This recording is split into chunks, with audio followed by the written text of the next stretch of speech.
Tiga. Selamat sore semuanya. Selamat selamat apa? Pokoknya selamat. Pada pertemuan hari Selamat. ini kita akan membahas tentang materi yang keenam yaitu menganalisis komunikasi organisasi menurut Kreitner dan Kinichi 2014. Sebelum masuk materi, kita penghangatan dulu, pemanasan terlebih dahulu. Mari kita kita soal terlebih dahulu. Apakah kalian siap? Siap. Boleh yang pertama yaitu sebutkan dua unsur utama komunikasi dalam organisasi menurut Kreitner dan Kinichi. Kemudian yang kedua, jelaskan secara singkat apa yang dimaksud dengan komunikasi organisasi. Lanjut. Yang ketiga, berikan contoh situasi gangguan atau noise dalam komunikasi di lingkungan kerja. Sebelum menjawab pertanyaan tersebut, saya akan memberikan kalian waktu 5 menit dimulai dari sekarang. Tiga. Baik, teman-teman. Baik, teman-teman, 5 menit berlalu, marilah kita menjawab pertanyaan-pertanyaan tersebut. Yang pertama boleh dengan siapa? Saya menjawab. Boleh, Mbak Tessa. Untuk pertanyaannya, sebutkan dua unsur utama komunikasi dalam organisasi menurut Kritna dan Kici. Jawabannya yaitu dua unsur utama dalam komunikasi organisasi menurut Kritna dan Kinichi adalah pengirim pesan dan penerima pesan. Pengirim pesan merupakan pihak yang memulai proses komunikasi dengan menyusun, mengodekan, dan mengirimkan informasi. Sementara itu, untuk penerima pesan adalah pihak yang menerima, memahami, dan menafsirkan pesan. Nah, kedua unsur ini menjadi fondasi dasar dari proses komunikasi karena tanpa pengirim dan penerima, arus informasi tidak mungkin terjadi dalam organisasi. Itu saja. Mungkin ada tambahan apa cukup? Cukup. Boleh untuk pertanyaan kedua dijawab dengan siapa? Saya izin menjawab. Boleh, Mbak Dewi. Jelaskan secara singkat apa yang dimaksud dengan komunikasi organisasi. Jawabannya, komunikasi organisasi adalah proses sistematis yang terjadi ketika individu atau kelompok dalam organisasi saling bertukar informasi, ide, atau perasaan untuk mencapai tujuan bersama. Menurut Kreitner dan Kini Kinichi Kinichi Kinichi komunikasi tidak hanya tentang penyampaian pesan, tetapi juga tentang bagaimana pesan dipahami oleh penerima. Bagaimana makna dibangun, sebagaimana komunikasi mendukung koordinasi, pengambilan keputusan, dan integrasi antar bagian dalam organisasi. Komunikasi ini mencakup jalur formal, informal, vertikal, horizontal, dan lintas unit. Sekian penjelasannya. Mungkin dari Mbak Dewi, apakah cukup? Mbak Tessa, apa ingin ditambahkan? Cukup. Cukup. Yang ketiga, berikan contoh situasi gangguan noise dalam komunikasi di lingkungan kerja. Boleh jawab dengan siapa? Saya ingin menjawab. Boleh. Untuk contoh situasinya itu dalam komunikasi, misalnya terjadi ketika seorang manajer mengirimkan instruksi melalui email yang bahasanya terlalu teknis dan ambigu. Akibatnya, karyawan yang menerima pesan tersebut menafsirkan instruksi secara berbeda dari maksud manajer. Hal ini dapat menyebabkan kesalahan pelaksanaan tugas, keterlambatan pekerjaan, atau kualitas hasil yang tidak sesuai standar. noise bisa muncul dari bahasa yang tidak jelas, media komunikasi yang kurang, atau persepsi yang berbeda antara pengirim dan penerima. Itu saja. Mungkin dari Mbak Tessa, apakah Mbak Dewi cukup? Cukup. Cukup. Baik, sebelum melanjutkan ke inti, eh, Mbak Tessa ada betul berapa? Saya betul 3. Betul tiga. Mbak Dewi betul berapa? Betul 3. Betul tiga.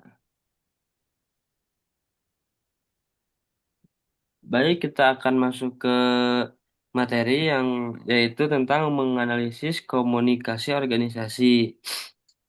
Analisis komunikasi organisasi menurut Clayton dan Kinichi. Komunikasi adalah proses inti dalam organisasi. Analisis komunikasi berfokus pada bagaimana pesan dikirim, diterima, dan diinterpretasikan, serta dampaknya terhadap kinerja dan perilaku. Yang pertama ada empat menurut kriteria Ginichi. Yang pertama adalah model dasar dan fungsi. Analisis dimulai dengan memahami model dasar, sender, encoding, channel, decoding, receiver, noise, dan feedback. Komunikasi yang efektif terjadi ketika maksud pengirim sama dengan interpretasi penerima. Fungsi utama komunikasi dalam organisasi adalah kontrol atau regulatif, mengarahkan dan mengatur perilaku anggota, misalnya kebijakan perusahaan. Yang kedua adalah informatif, menyediakan data yang dibutuhkan untuk membuat keputusan dan menyelesaikan tugas. Kemudian yang ketiga adalah ada mendorong karyawan mencapai tujuan. Kemudian yang keempat adalah ekspresi emosi, kemungkinan pemenuhan kebutuhan sosial dan penyelesaian konflik. Kemudian yang kedua adalah aliran dan kekayaan media. Komunikasi mengalir secara vertikal ke atas dan ke bawah. Kemudian ada horizontal lintas fungsi. Manajer harus menganalisis saluran mana yang tepat menggunakan konsep kekayaan media, media richness, media kaya tatap muka, video conference, eh, paling cocok untuk pesan yang ambigu dan sensitif karena kemungkinan feedback instan dan transmisi isyarat nonverbal yang tinggi. Kemudian yang ketiga ada menganalisis hambatan, menganalisis fungsi berpusat pada identifikasi noise atau hambatan. Filtering, penyaringan, pengirim memanipulasi informasi seringkali terjadi pada komunikasi ke atas. Kemudian yang kedua ada perfeksi selektif. Penerima melihat hanya apa yang ingin mereka lihat berdasarkan pengalaman atau minat pribadi. Kemudian yang ketiga adalah hambatan semantik. Bisa disebut penggunaan jargon atau kata-kata arti yang berbeda, misalnya jargon teknis yang menyebabkan kesalahpahaman. Kemudian yang keempat adalah kelebihan beban informasi, yang bisa disebut karyawan kewalahan dan mengabaikan pesan penting. Kemudian yang keempat, jaringan informal atau grafemin. Jaringan informal grafemin perlu dianalisis karena memiliki kecepatan tinggi dan sering muncul akibat ketidakpastian atau kurangnya informasi formal. Meskipun grafemin sering akurat, ia rentan terhadap penyebaran rumor yang rusak. Analisis yang tepat memungkinkan manajer untuk menggunakan komunikasi formal yang jujur sebagai penangkal rumor. Mungkin dari kesimpulan yang tadi, analisis komunikasi adalah kunci keberhasilan organisasi. Dengan memahami model, aliran, dan hambatan, manajer dapat memilih saluran yang tepat dan memastikan pesan yang dikirimkan dipahami dengan akurat oleh penerimanya. Mungkin materi yang saya jelaskan tadi sedikit sedikit jelas lah. Apakah kalian jelas? Jelas, Kak. Sebelum mengakhiri pertemuan pada hari ini, mari kita post test terlebih dahulu. Post test setelah materi yang dijelaskan saya tadi. Yang pertama adalah analisis penyebab gangguan komunikasi dalam organisasi berhierarki panjang. Cukup. Kemudian yang kedua, nilai efektivitas komunikasi informal. Apa kelebihan dan resikonya? Cukup. Kemudian, buat alur komunikasi organisasi ideal untuk perusahaan dengan 4 divisi. Cukup. Cukup. Untuk soal yang saya berikan, saya berikan kalian kesempatan waktu 5 menit dimulai dari sekarang. 3. Untuk 5 menit berlalu, kawan-kawan, selanjutnya mari kita jawab. Untuk nomor 1, analisis penyebab gangguan komunikasi dalam organisasi berhierarki panjang. Dijawab oleh siapa? Jawab. Boleh. Baik, soal pertama. Ini soal pertama. Analisis penyebab gangguan komunikasi dalam organisasi berhierarki panjang. Jawabannya, dalam organisasi dengan struktur hierarki yang panjang, gangguan komunikasi biasanya terjadi karena pesan harus melalui banyak tahapan atau perantara sebelum sampai kepada penerima akhir. Setiap tahapan berpotensi memunculkan distorsi karena perbedaan persepsi, bias personal, atau penyaringan informasi. Selain itu, budaya organisasi yang birokratis sering memperlambat arus informasi, menambah formalitas yang tidak perlu, dan membuat pesan kehilangan konteks. Eh, Keitner dan Kinicic menekankan bahwa semakin kompleks struktur organisasi, semakin besar resiko noise, misi trans,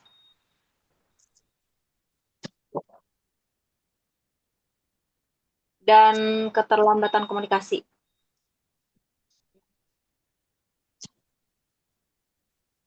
Cukup, Pak Dewi. Cukup. Cukup mungkin Mbak Tessa, Cukup. jelas apa tidak? Jelas, Kak. Jelas.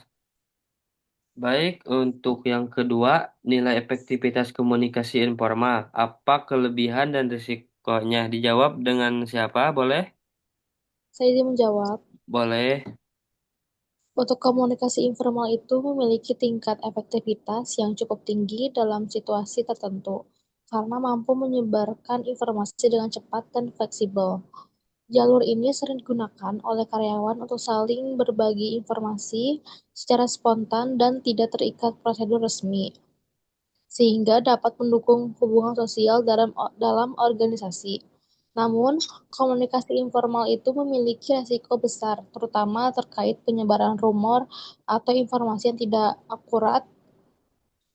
tidak terverifikasi dapat menimbulkan kesalahpahaman, menurunkan moral kerja, bahkan memicu konflik.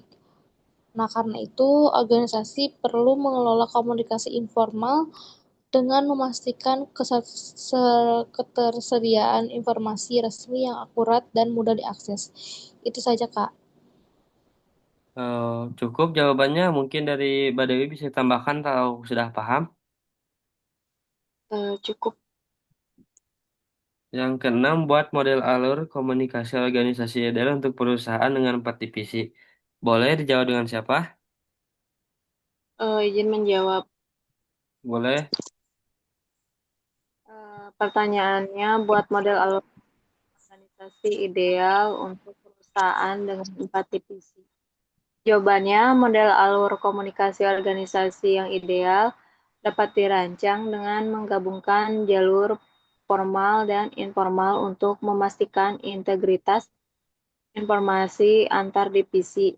Pertama, komunikasi downward dan upward harus difasilitasi melalui supervisi langsung, di mana setiap divisi memiliki pemimpin yang bertanggung jawab, menyampaikan instruksi, dan mengumpulkan laporan. Kedua, komunikasi horizontal diperkuat melalui forum koordinasi antar divisi yang dijadwalkan secara rutin untuk membahas proyek, menerapkan sistem komunikasi terpadu seperti organisasi dapat menerapkan sistem komunikasi ya seperti dashboard informasi dan aplikasi pesan instan untuk mendukung koordinasi harian. Keempat, dibuat dibuat SOP klarifikasi untuk memastikan pesan penting selalu dikonfirmasi ulang. Dengan model ini, aliran informasi menjadi lebih cepat, akurat, dan adaptif terhadap dinamika organisasi. Sekian penjelasannya. Oh, cukup dari Mbak Dewi. Mungkin Mbak Tessa mau menambahkan atau jelas? Sudah jelas. Sudah jelas. Baik, mungkin sebelum penutupan, Mbak Tessa ada betul berapa? Saya butuh 3, Kak. Betul tiga. Mungkin Mbak Dewi betul berapa? Betul, 3. Betul tiga. Baik, mungkin cukup sekian materi hari ini yang dari saya sampaikan tentang menganalisis komunikasi organisasi. Cukup sekian dan sampai jumpa kembali untuk untuk pertemuan selanjutnya. Semuanya selamat malam.